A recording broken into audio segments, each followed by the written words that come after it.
วัสดีค่ะทุกคนวันนี้ปออยู่ที่ MBK ค่ะภารกิจของปอวันนี้ก็คือจะมาหานักพิทักษ์สิทธิพืชกัน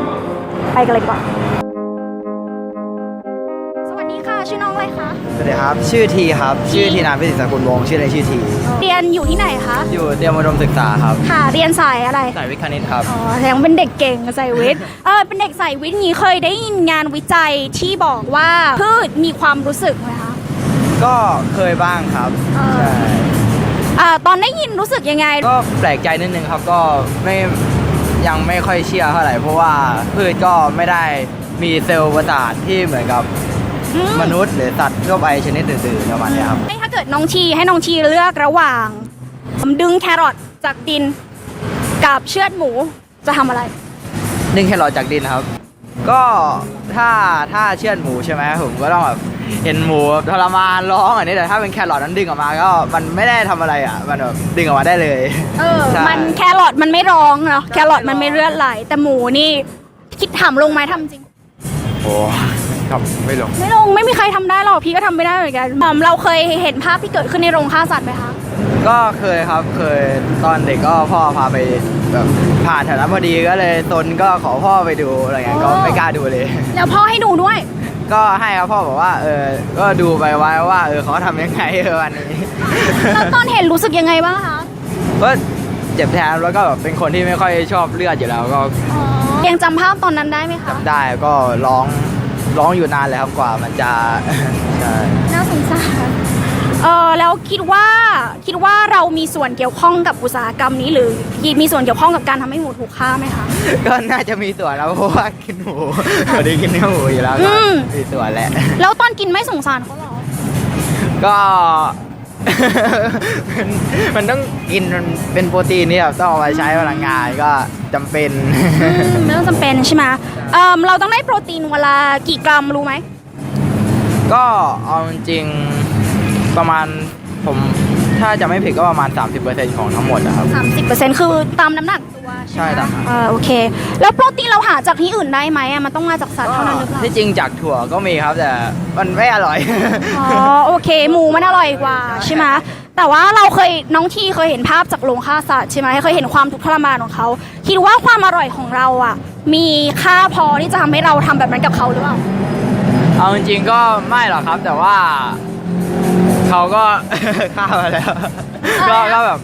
ก็เอาจริงก็ไม่หรอกแต่ว่าคือเหมือนมัน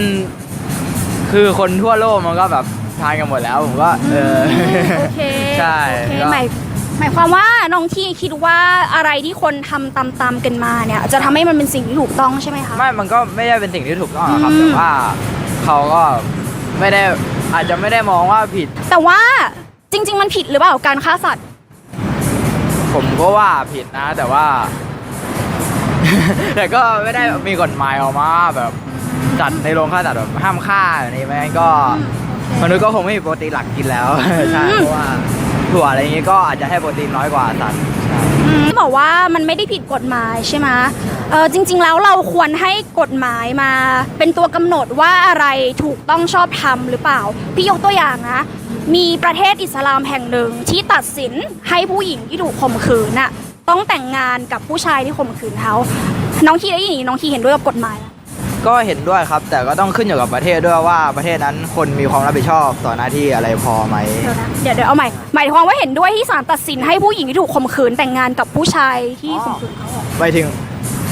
เห็นด้วยที่แบบกฎบางประเทศอาจจะแบบต้องมีการบังคับในสิ่งที่แบบจะเป็นจริงๆเพราะว่าเหมือนผู้หญิงถ้าสมมติว่าเขาถูกข่มขืนแต่ว่าเอาจริงถ้าผมว่าถ้าเป็นผมจะไม่ตัดสินให้ถูกแต่งงานกันอาจจะตัดสินแบบชดใช้ด้วยอะไรหลายอย่างอันนี้มากกว่าแต่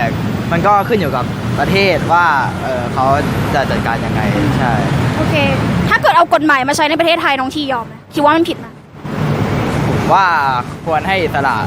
กับผู้หญิงในการจะเลือกมากกว่าว่าควรจะเลือกที่จะแต่งงานกับเขาไหมหรือเลือกที่จะโอเคดังนั้นผิดเลยดิใช่ไหมให้ผู้หญิงแต่งงานกับผู้ชายที่ทำร้ายตัวเองถ้ามุมมองผมว่าผิดแต่มุมมองประเทศหนูก็ไม่รู้แต่ถ้าเกิดเรื่องผิดไม่ว่าจะเกิดที่ไหนมันก็ผิดหรือเปล่าเช่นการข่มขืนเนี้ย ไม่ว่าจะเกิดในประเทศที่อนุญาตให้มีการข่มขืนมันก็ผิด แล้วเราก็สมควรจะเอากฎหมายมาทบทวนตลอดน้องทีคิดงั้นไหม ก็ผมว่ามันก็ผิดนั่นแหละมันก็ควร โอเค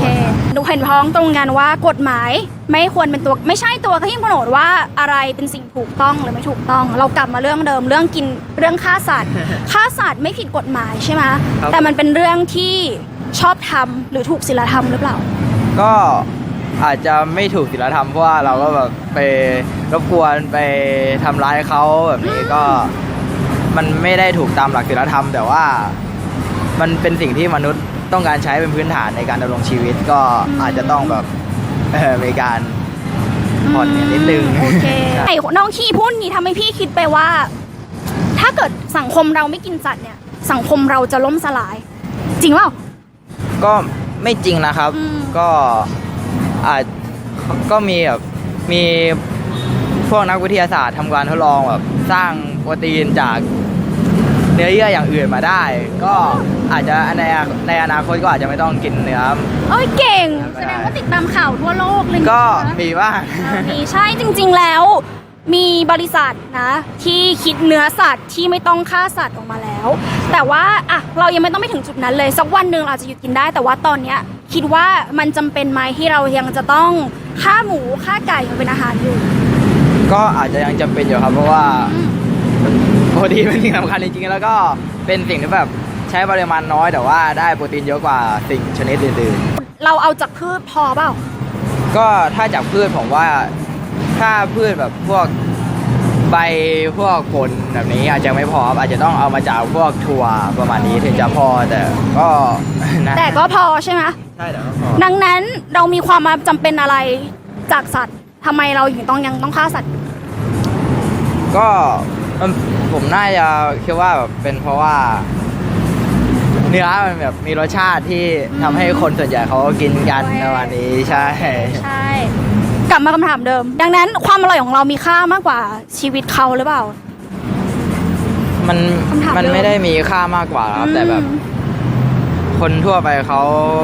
อาจจะไม่ได้มาคิดถึงเรื่องอันนี้ใช่เขาอาจจะกินไปโดยที่ไม่ได้คิดว่าก่อนที่มันจะโดนฆ่ามันต้องแบบเป็นอะไรบ้างประมาณนี้ใช่ โอเค แล้วน้องทีเคยคิดมา ก็เคยคิดอยู่ว่าตอนเด็กๆก็เคยคิดอยู่ว่านี่เราต้องมาทำให้หมูถูกฆ่าหรออันนี้แต่ก็สุดท้ายก็แบบก็กินมาถึงทุกวันนี้ อันนี้ถามแล้วว่าตอนกินสงสารเขาใช่ไหมคะ ครับก็มีสงสารมากใช่ แล้วเราเลิกได้ไหมอะ ก็ เอางี้ดีกว่าอ่ะพี่ถามอย่างนี้ดีกว่า เราจำเป็นต้องกินน้องทีอ่ะไม่ต้องคนอื่นนะน้องทีเองจำเป็นต้องกินเขาไหม เอาจริงๆก็ไม่จำเป็นหรอกครับเพราะอย่างที่บอกมาก็สามารถหาได้จากสารอาหาร อืม ชนิดอื่นๆอยู่แล้ว ค่ะ แต่ก็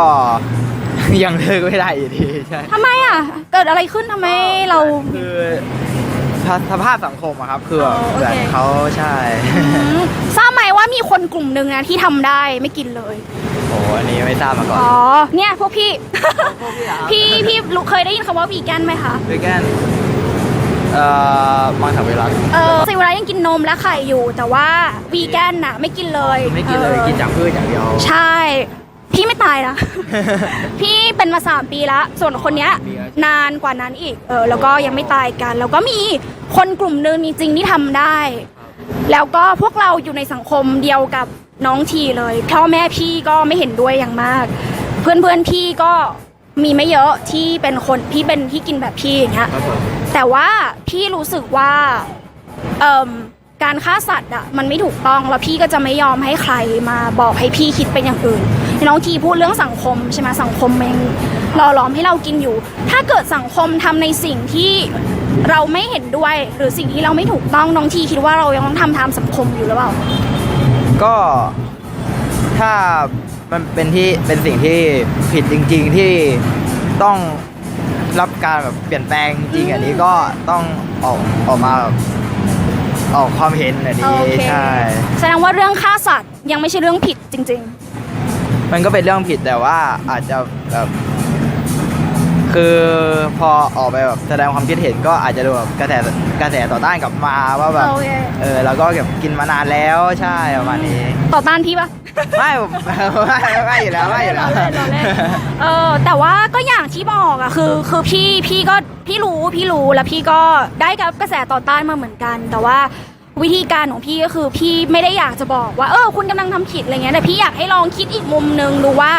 จำเป็นจริงหรือเปล่าเราต้องกินเขาไหมเราอยู่ได้โดยไม่กินได้ไหมอย่างเงี้ยแล้วถ้าเกิดว่าเราสามารถใช้ชีวิตอยู่ได้โดยที่ไม่ขาดสารอาหารแล้วก็แข็งแรงกว่าด้วยนะดีต่อสุขภาพเรามากกว่าด้วยเราจะเลือกทางที่ไม่มีสัตว์ต้องเจ็บปวดหรือเปล่าน้องทีคิดว่ายังไงพี่ให้เลือก2 ทางเลือกกินสัตว์ต่อแต่ว่าได้สารอาหารก็อาจจะได้สารอาหารครบแต่ว่าเราเอาอะไรเข้าร่างกายไปด้วยบ้างก็ไม่รู้นะเพราะว่าสัตว์เดี๋ยวนี้ก็ฉีดฮอร์โมนฉีดสารเคมีใช่ไหมกับเลือกอีกทางหนึ่งไม่ต้องกินสัตว์เลยแต่ว่าก็อาจจะอร่อยน้อยลงไม่ชินแล้วมันก็ดีกับตัวเรามากกว่าด้วยคือตอนที่เราพูดว่าเรารักสัตว์อะเราพูดได้เต็มปากจริงๆโดยที่ไม่รู้สึกว่าตัวเองเป็นคนลักลั่นย้อนแย้งอะคือกินสัตว์กินสัตว์แต่รักสัตว์อย่างเงี้ยน้องที่คิดว่าน้องที่จะเลือกทางไหนถ้าผมก็คงเลือกวิธีที่เลี่ยงการกินเนื้อสัตว์ใช่เพราะว่าตามที่พี่บอกก็ใช่เดี๋ยวนี้มีฮอร์โมนอะไรเยอะที่ฉีดเข้าไปเพื่อเร่งให้สารโตแล้วมาฆ่าใช่โอเคเป็นเด็กฉลาด อยากลองดูปะเคยลองกินวีแกนไหมคะไม่ใช่เจนะวีแกนกับเจก็เหมือนกันกินวีแกนไม่เคยครับแต่เจเคยเจไม่อร่อยเจไม่อร่อยแต่น้ำมันเยอะด้วยแต่วีแกนอร่อยเพราะว่าวีแกนไม่เหมือนเจตรงที่ว่าวีแกนเนี่ยมันคืออยู่ไลฟ์สไตล์เลยมันไม่ใช่แค่การกินอย่างเดียวนะเป็นไลฟ์สไตล์คือเป็นสิ่งที่เราเชื่อเรากินกระเทียมเรากินผักกินชุมทุกอย่างแล้วก็มีอาหารอร่อยเยอะมากที่ไม่ได้ทำมาจากแป้งคือว่าวีแกนคิดว่าพี่เป็นวีแกนนี่ใช่ไหมคนก็จะคิดว่ากินแต่ของไม่อร่อยแต่ว่าพี่เพิ่งไปกินข้าวซอยมาเคยคิดมาว่าคนกินแบบพี่กินข้าวซอยได้ก็ผมว่าข้าวซอยที่จริงก็น่าจะมีไข่นะแต่มันมีร้านที่แบบเป็นวีแกนโดยเฉพาะด้วยใช่ร้านตรงนี้ค่ะมาบุญคลองที่ฟู้ดคอร์ทใช่ชื่อร้านคุณเชิญลองไปกินได้นะถ้างั้นทีนี้เรารู้แล้วเดี๋ยวก่อนพี่ขอเวลาหนึ่งรู้แล้วว่ากินวีแกนก็อร่อยได้แล้วก็ไม่ต้องฆ่าสัตว์ด้วยเราอยากลองเปล่าก็ถ้าเป็นไม่ได้ก็จะลองดูครับโอเคค่ะลองดูนะอยากลองเมื่อไหร่อยากตั้งเป้าไว้ว่าปีหน้าหรือว่าเดือนหน้าหรือว่าสัปดาห์ละมื้อหรือยังไงก็อาจจะเริ่มจากสัปดาห์ละมื้อก่อนไปเรื่อยๆพัฒนาเรื่อยๆถ้าลองได้ครับสัปดาห์ละมื้อก็เป็นเริ่มต้นที่ดีนะคะวันนี้ขอบคุณน้องทีมากเลยนะคะสวัสดีค่ะมันก็น่าสลดใจใช่ค่ะคิดว่าเขาสมควรถูกทำอย่างนั้นไหมคะ